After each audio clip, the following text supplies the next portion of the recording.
Hey guys, Maniac here, and with 2014 coming to an end soon, I thought it'd be good to take a look at some of my favourite releases from the year. Possibly my most favourite release of the year has been Tomb Raider, the definitive edition for the PlayStation 4.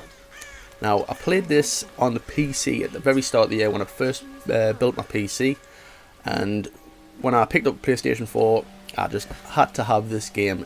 Absolutely loved it on PC, and I wanted to play through it again. Such a great game. Now, I never really got into the Assassin's Creed games where you would be jumping from buildings to buildings and off like cliff faces into water and stuff, but playing the Tomb Raider, it's really changed my perspective on them.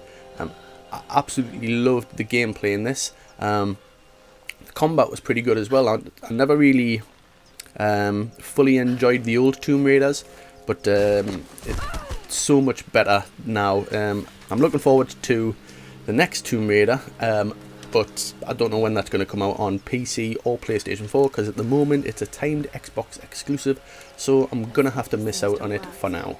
Back in March, when Final Fantasy X and X-2 HD came out for the PlayStation 3, I started playing it, but I never really got into it as much as what I did with the PlayStation 2. So I kind of didn't really play it as much then, but when I picked up a PlayStation Vita and the Vita version of the game, I started taking it about on bus journeys, train journeys. I even took it to Budapest with us. So I started playing it a lot more, and I've put in nearly 90 hours, I think. So it's an ongoing thing. I haven't gotten everything yet, but I have completed the game.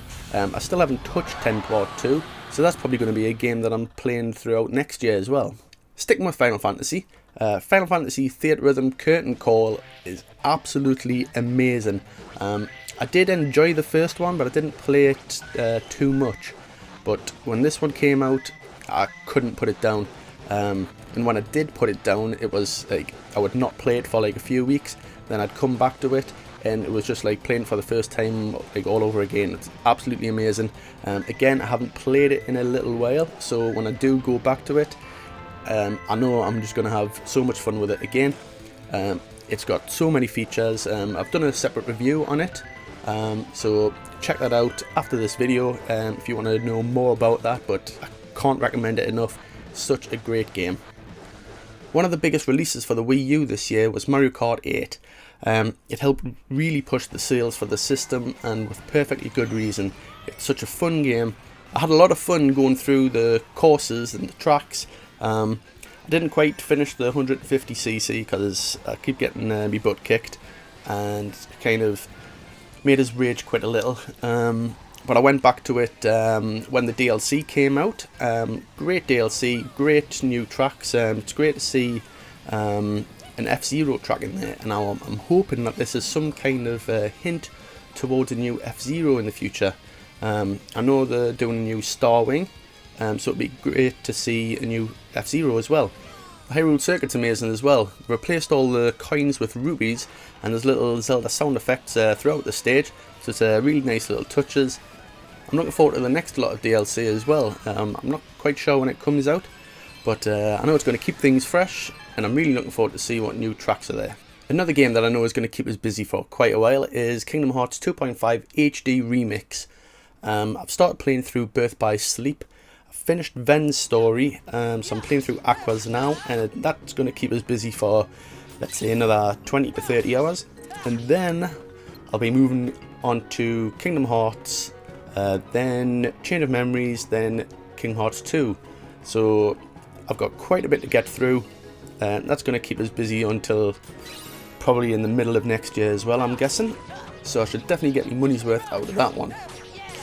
I loved the PSP version of Birth by Sleep, so it's great being played on PlayStation 3, big screen, HD. I know it is like an upscaled port, but I think they could have reworked the UI a bit. It seems a little bit on the big side, but you do get used to it, so I don't really have too many complaints with it. It's great gameplay, and it's great that you can play as 3 different characters and see the different perspectives of the story, so it definitely keeps its replay value there.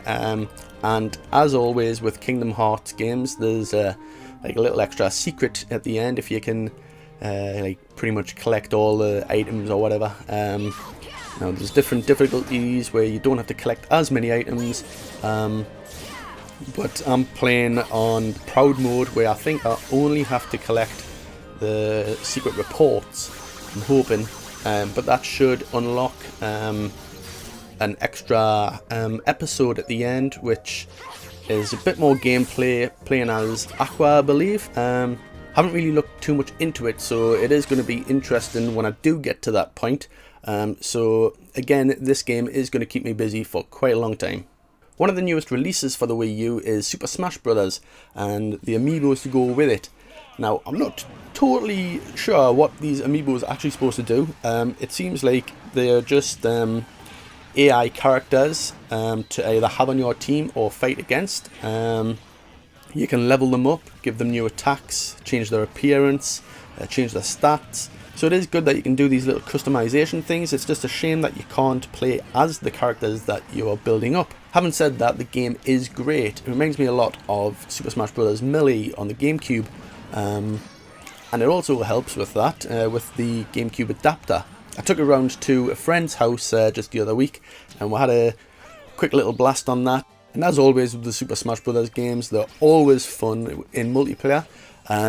We had such a laugh playing it, so it's going to be great getting through that, getting all the unlocks, and probably having another little multiplayer tournament thing again. Maybe with full 8 players at one point. That's a new thing with the Super Smash Bros. 8 players. I did try it with another 7 AI characters, and the screen is massive and characters are tiny, so it probably will get a bit hectic if we do play 8 players. But I guess that's all things to try out in the future. Just to quickly mention some other games that I've been playing. They're not exactly my favourites, but I thought they do deserve a mention. One of them is Goat Simulator, which was released on April 1st of this year. So it was supposed to be like just an April Fool's joke, I think, last year, but people wanted it to be an actual game. Now, it is absolutely mental. You play as a goat. You do goat-like things, but it just totally blows things out of proportion. Like, you can lick cars and just get dragged along the road. You can ram into people, as goats do. You can also summon the devil and become possessed, which, you know, that's always fun in games. You can have a jetpack. So it is just a total crazy game, and I'm sure that's going to keep me entertained every now and then for God knows how long. Another crazy game that has just been released is I Am Bread, and it's so hard to play with the keyboard. So I've had to hook up my Xbox controller to the PC, and it is a lot easier. Again, it's one of those kind of simulation games, but this time you're playing as a piece of bread. And I think the aim of each level is to just get yourself toasted, like make yourself ready to be eaten. And you've got to avoid things that would make you unedible, like glass, ants, dirt off the floor. But you do have to butter yourself up and cover yourself in jam. So it is another crazy game. I don't know how far I'm going to get through it because the controls are very difficult to get used to. But again, that will probably keep me entertained every now and then for many months to come. So those were my favourite releases from the year, and I'd like to know what your favourites were. So let me know down below. And with that, I just want to thank you for watching, and I'll see you again soon in another video.